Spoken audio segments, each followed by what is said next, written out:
আমি শুধু একটা কথাই বলতে চাই, আজকে যারা আমরা আদম কাওয়া আল্লাহকে সেজদার এই ইমানে, এই কর্মে, এই ধারায় বিশ্বাসী হয়েছি, আমাদের জীবন চলে গেলেও আমরা এই আদম সেজদার পথ পরিত্যাগ করব না।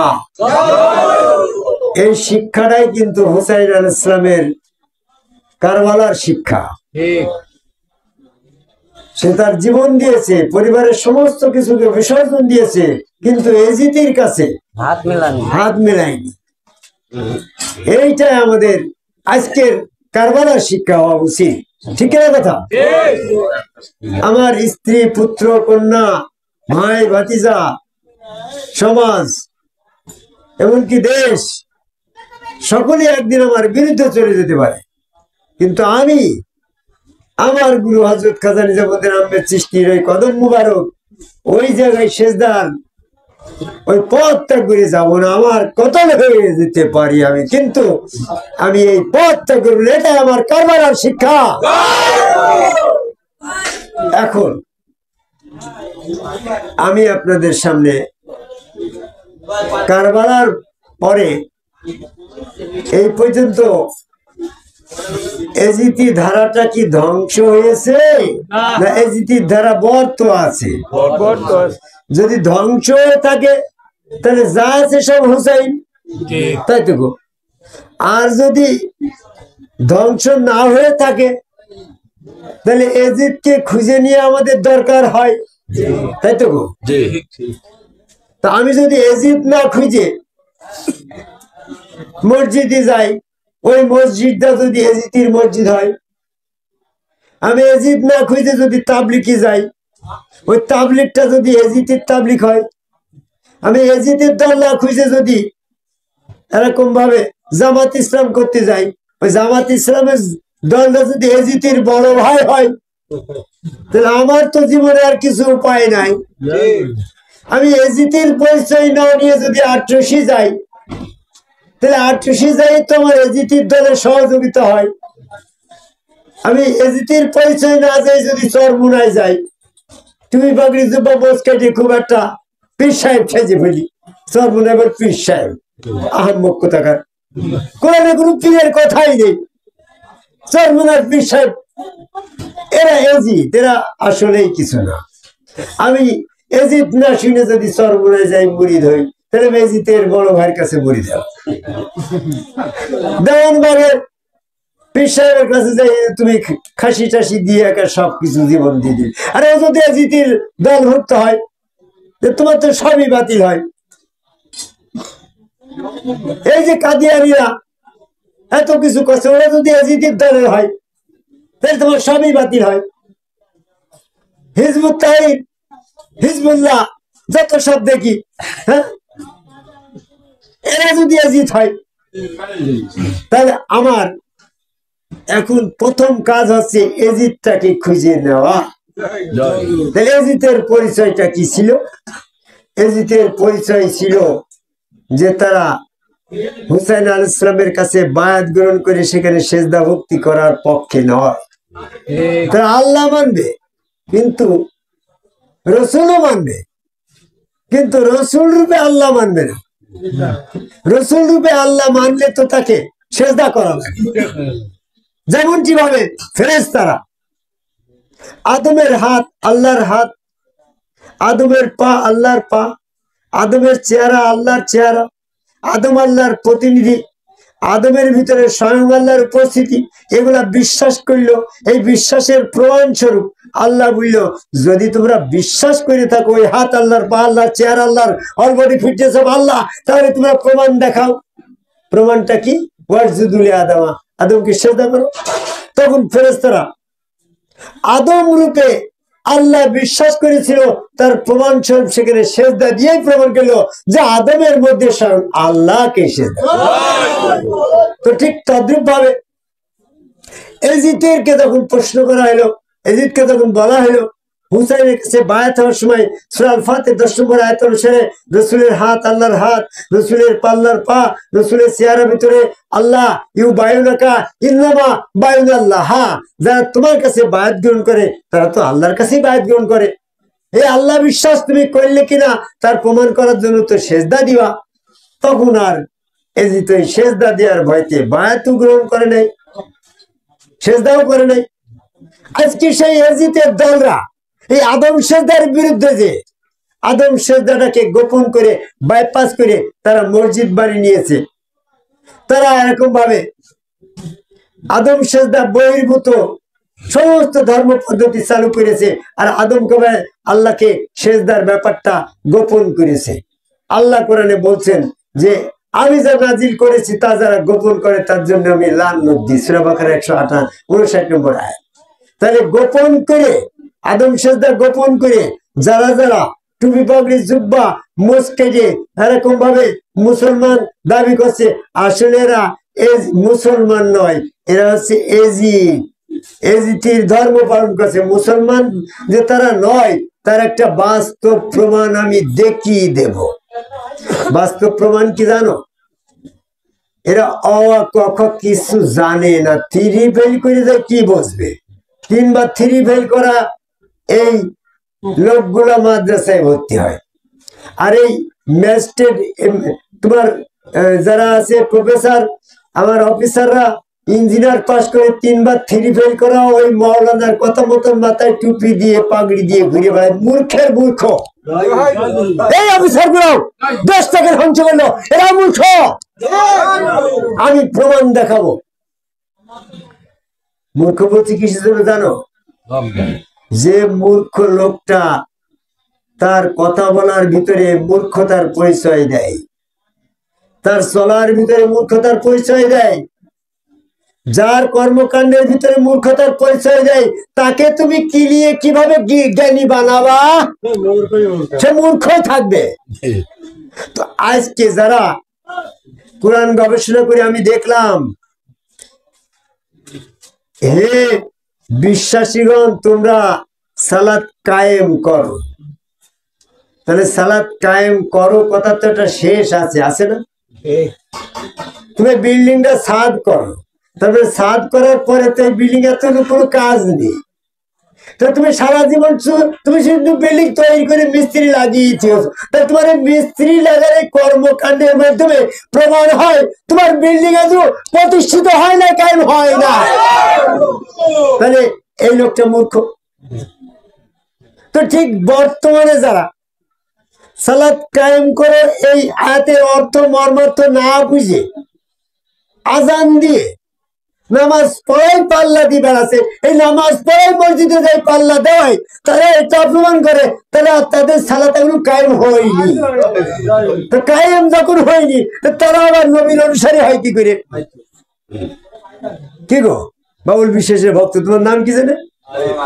হ্যাঁ, আলিফ। আলিফ লাম মিম যালিকাল কিতাবুল লা রাইব। আচ্ছা আলিফ তোমার আমি বলছি যে আল্লাহ বলছে সালাত কায়েম করো, তো সালাত কায়েম না করা পর্যন্ত তুমি তোমার খতিয়ানে নাম উঠছে না। যার যার সালাত কায়েম হয়েছে তারা নবীর অনুসারী হবে। তুমি আবার বলে যে হাসি বুঝছি সব কথা ভালো লাগলো, এইটা তো বুঝলাম না। আল্লাহ কোরআনে বলল সালাত কায়েম করো, আমরা সালাত কায়েম করাই রত আছি, আমরা কি করে নবীর অনুসারী হলাম না? একটা প্রশ্ন থাকে না সাদেক সরকার? আমি ওইখানকার সূক্ষ্ম কথাটা বলতে চাই। তোমরা যারা এখনো সালাত কায়েম করতে পারো নাই, সালাত কায়েম তোমাদের বাকি আছে, তারা কেউ নবীর অনুসারী হও নাই, কারণ নবীর প্রতি আল্লাহ সালাত কায়েমের নির্দেশ করে নাই। যদি নবীর প্রতি আল্লাহ সালাত কায়েমের নির্দেশ করত তাহলে তোমরা নবীর অনুসারী হওয়ার যোগ্যতা লাভ করতে কায়েম করায় ব্যস্ত থাকাই। হাফিজ স্যার বুঝতে পারছেন কথা? কারণ আমি কোরআন গবেষণা করে বলছি, তোমার মামুনুল হক, নিজামুর রহমান আজহারি, আরো যত সমস্ত আলেম উলামা আছে আমার সামনে নিয়ে আসো, তারা কেউ কোরআন গবেষক না। তারা যদি কোরআন গবেষক হতো তাহলে এই কথাটা আপনাদেরকে অনেক আগে জানিয়ে দিত যে নবীর প্রতি সালাত কায়েমের নির্দেশ হয় নাই। নবী সালাত কায়েম করার যে অনুষ্ঠান এটা করেই না। যদি তিনি সালাত কায়েমের অনুষ্ঠানে ব্যস্ত থাকতো, যদি তিনি সালাত কায়েম করার ব্যাপারে সক্রিয় থাকতো, তাহলে তার সক্রিয়তাই, তার ব্যস্ততাই এটা প্রমাণ করে যে তার সালাত এখনো কায়েম হয়নি। যার সালাত কায়েম হয় না তিনি নবী হয় কি? আল্লাহ পাক গবেষণা, আল্লাহ কত মহাজ্ঞানী সূক্ষ্মদর্শী। যদি একবার তার কোরআনের আয়াতের ভিতরে বলে হে নবী তুমি সালাত কায়েম করো, তাহলে নবী বিরোধী লোকরা বলবে, মুসলমানদের ধর্মকে ছোট করার জন্য বলবে তোমার নবী দিয়ে এখনো সালাত কায়েম হয় নাই। যে নবীর সালাতে এখনো কায়েম হয় নাই সেই নবী আবার বড় হয় কি করে? আমার নবী মুসা আলাইহিস সালাম বড় ছিল, আল্লাহর সাথে কথা বলল। তোমার নবীর সাথে আল্লাহ কথা বলবে কেন? তো সালাত কায়েমের সিরিয়াল ওই প্র্যাকটিক্যালের ক্লাসটা এখন তার পাশই হয়নি, তা আল্লাহ তার সাথে কথা বলবে নাকি? সালাত কায়েমের সিরিয়াল এই কাজটা তার এখনো হয়নি, তো তার প্রমাণ কি? আল্লাহ ওই যে নবীকে ডেকে ডেকে বলল হে নবী তুমি সালাত কায়েম করো। আপনারা যদি না বোঝেন তাহলে আমি আপনাদের শিক্ষক হিসাবে বুঝাই দিতে পারি। আমার ছাত্র যোগ অঙ্ক ভুল হয়ে গেছে, বারবার যোগ অঙ্ক ভুল করছে, তাকে তো আমার বাবা যোগটা করো। যে যার যোগ অঙ্ক হয়ে গেছে তার তো আমি করো বলছি না। তো ঠিক আল্লাহ নবীকে যদি একবার বলে হে নবী তুমি সালাত কায়েম করো, তাহলে করো কোথায় প্রমাণ হয় তার সালাত কায়েম করে হয় নাই। এই জন্য আমি কোরআন গবেষণা করে দিলাম। কোরআনের ভিতরে কোথাও আপনি মামুনুল হক চিশতি, মাওলানা মামুনুল হক, মিজানুর রহমান আজারি, আপনি আজ পর্যন্ত প্রমাণ করে দিতে পারেন নাই যে নবীর ভিতরে, কোরআনের ভিতরে নবীর প্রতি সালাত কায়েমের নির্দেশ আল্লাহ করে নাই। তার মানে তুমি খালি কোরআনটা পড়েছো ব্যবসা করার স্বার্থে, গবেষণা করার স্বার্থে পড়বে। আমি গবেষণা করে দেখলাম আল্লাহ রাব্বুল আলামিন একবার নবীর প্রতি সালাত কায়েমের নির্দেশ দেয় নাই। যদি দিত তাহলে সূরা নিসার 102 নম্বর আয়াতে বলতো যে তুমি যখন যুদ্ধক্ষেত্রে থাকবে তোমাদের সালাতটা কায়েম করো। তো তোমাদের শব্দে কেন আসতো? তোমাদের বলতে তো নবীকেও তো বুঝাইতো। এখানে সূক্ষ্মভাবে দেখেন, ইযা কুনতা ফীহিম ফাআকামাতা লাহুমুস সালাতা, যখন তুমি তাদের যুদ্ধক্ষেত্রে তাদের ভিতরে থাকবে তাদের সালাতটা কায়েম করো। তাদের মানে কি? তাদের কথার ভিতরে নবী কিন্তু বাদ পড়ছে, যাদের এখন কায়েম হয় না তাদের কথা বলছে। তো ঠিক আমি আরেকটি গবেষণা আপনাদের দিয়ে থাকি। আমি কোরআন গবেষণা করে দেখলাম আল্লাহ কখনো বলে নাই তোমরা নবীর আনুগত্য করো। আজকে নবীর প্রেমে জোয়ার তুলে দিচ্ছ, কিন্তু সেই নবীর আনুগত্য করো কথা কোরআন একবারও বলে নাই। তোমরা যারা নবীর প্রেমের জোয়ার ভাসি দিয়েছো তারা আনুগত্যের সিরিয়াল সাবজেক্ট থেকে পিছিয়ে পড়েছো। আনুগত্য করতে হলে রসুলের আনুগত্য করতে হবে। রসুলের আনুগত্য তুমি কিভাবে করবা?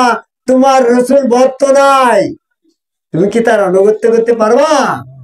যার স্বামী উপস্থিত নাই, বিদেশে চলে গেছে, সে তার আনুগত্যের মাধ্যমে সন্তানটা কিভাবে নেবে গো? এই মোবাইলে কথা বলি সন্তান হবে? মোবাইলে কথা বলে কি তোমার এরকম ভাবে তার আনুগত্য হবে?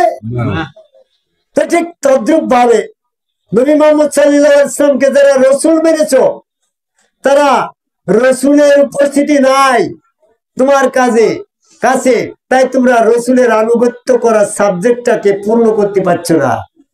আল্লাহ গবেষণা করে দেখেছে, আল্লাহ চিন্তা করেছে যদি আমি বলি নবীর আনুগত্য করো তাহলে নবী একসময় থাকবে না। সূরা আহজাবের 40 নম্বর আয়াত, তখনকার মানুষের পক্ষে it is quite impossible to obey the prophet. মানুষের জন্য তখন নবীর আনুগত্য করা এটা অসম্ভব হয়ে যাবে। এই জন্য আল্লাহ পাক একবারও নবীর আনুগত্য করো কথা কোরআনে বলে নাই। এটাও আমি হাসিবুল চিশতি এই বর্তমান পৃথিবীর জনসমাজকে গবেষণা করে দিলাম, কারণ আমি কোরআন গবেষণা করে বলছি। যদি আপনি মামুনুল হক, মৌলানা, এরকম ভাবে মিজানুর রহমান আজারি, এরকম ভাবে আরো যারা আছেন এই পর্যন্ত কোরআন গবেষণা করে দেন না কেন? একবারও যদি নবীর আনুগত্য করো কথা কোরআনে থাকতো তাহলে নবীর মহব্বতের জোয়ারে তোমরা পার হয়ে যেতে পারতে। যেহেতু এই কথা নাই, তাহলে মুক্তির ফয়সালা যেখানে আনুগত্য করার কথা, রসুলের আনুগত্য করো, বর্তমান রসুলের, সেখানে তোমার আশাই লাগবে। তাই তৎকালীন সময়ের এজিদপন্থীরা মোহাম্মদ নামের জোয়ারে ভাষায় মোহাম্মদের স্লোগান তুলে বর্তমান তৎকালীন সময়ের রসুল হুসাইনকে কতল করতে পারে। ঠিক তদ্রুপ ভাবে বর্তমান গুরুগণ রসুল, এই রসুলকে আনুগত্য না করে ওই নবীর স্লোগান দিয়ে তারা বর্তমান সম্মুখগুলোকে কতল করতে পারে। তোমরা সাবধান হয়ে যাবে। আমি যেটা বলতেছিলাম, এজিদের পরিচয় হচ্ছে যারা 5 ওয়াক্ত নামাজ পড়া নিয়ে ব্যস্ত, কায়েম করায় ব্যস্ত, এরা মূর্খ। তাদের এই সালাত কায়েমে ব্যস্ত থাকায়, নামাজ পড়ায় ব্যস্ত থাকায় প্রমাণ করে তাদের সালাত এখনো কায়েমই হয়নি। কায়েম যখন হয় নাই, তারা নবীর অনুসারী হতে পারে নাই। নবীর অনুসারী যখন হতে পারে নাই, তখন তারা নবীর শাফায়াত পাবে না। আর নবীর শাফায়াত যখন পাবে না, তাদের পাপের কারণেই তারা জাহান্নামী হয়ে যাবে। এজন্য আমি সংক্ষিপ্ত পরিসরে বলতে চাচ্ছি, আমি এক সময় গচ্ছাপাড়ায় মনোয়ারের বাড়ি এরকম মিলাদ পড়তে গেলাম। এক ইমাম সাহেব এসে বলছে যে 5 ওয়াক্ত নামাজ পড়লে 5টা পুরস্কার দেওয়া হবে। যারা এই 5 ওয়াক্ত নামাজ পড়বে তাদের জান্নাতের টিকিট আমলনামা ডাইন হাতে দেওয়া হবে। সবাই বলেন সুবহানাল্লাহ। আমি বললাম তো দাও, তোমার আজান দিয়ে মসজিদে যাওয়াটা যদি জান্নাতের চাবিকাঠি হয়, আজান দিয়ে মসজিদে যারা নামাজ পড়তে গেল না তাদের দোজখ হওয়ার কথা, তাই তো? এরকম ভাবে জামাতের সাথে যারা নামাজ পড়লে, জামাতের নামাজ পড়ার কারণে যদি তাদের জান্নাত হয়, তাহলে যারা বাড়ি নামাজ পড়লে তাদের দোজখ হবে। তা নাই হইল। সূরা ইউনূসের 87 নম্বর আয়াতে বলল তোমার বাসগৃহে সালাতের স্থান তৈরি করো। তাই ওই আয়াতের কি হবে? মূর্খের দল, না বুঝে না জানিয়ে তুমি মানুষের জন্য একটা মিথ্যা প্রলোভন দিয়ে তোমার দলে নিবা। তুমি মিথ্যা প্রলোভন দিতে যাও কেন? আমি প্রমাণ করতে পারি যে যে ব্যক্তি আজান শুনে মসজিদে গেল না, তার দোজখ হবে না। হবে না কেন? ও যদি বলে আজান শুনে তুমি মসজিদে গেলে না কেন, তো বলছে আজান দেওয়ার কথা কি নামাজের সময় আজান দিতে হবে কি আল্লাহ ভুলিয়েছ নাকি? যদি আল্লাহ না ভুলিয়ে থাকে তাহলে আমার দোষটা কোথায়? আল্লাহর কথা তো আমি অমান্য করলে তো আমার দোষ হবে। তো নামাজের সময় আজান দিতে হবে, কথাই কোরআনে নাই, তো তুমি আজান দিয়ে যাও গা, আমার তো ওইটা মানার দরকার নাই। তো তুমি জামাতের সাথে সালাত আদায় করলে না কেন? আরে জামাতের সাথে সালাত কায়েম করতে হবে, এ কথাটা তো কোরআনে নাই। তা আল্লাহ যখন ওটা বলে নাই, তাহলে আমি যদি জামাতের সাথে ওটা না করি, তাহলে আমার কি করে দোজখ হয়? তো বলছে তুমি 5 ওয়াক্ত করো না কেন? আরে 5 ওয়াক্ত সালাত কায়েম করতে হবে, এটাও তো কোরআনে নাই। তা আমি যদি 5 বার না করি, আমি 10 বার করি, তাহলে আমার দোজখ কি করে হয়? আমি 10 বার পারলাম না, আমি 2 বার করলাম, তাহলে আমার দোজখটা কি করে হয় বাপু বলো তো গো? হ্যাঁ, আর তা আমার দোজখ হবে তখন যখন আমি কোরআনের কোন আয়াত অমান্য করব।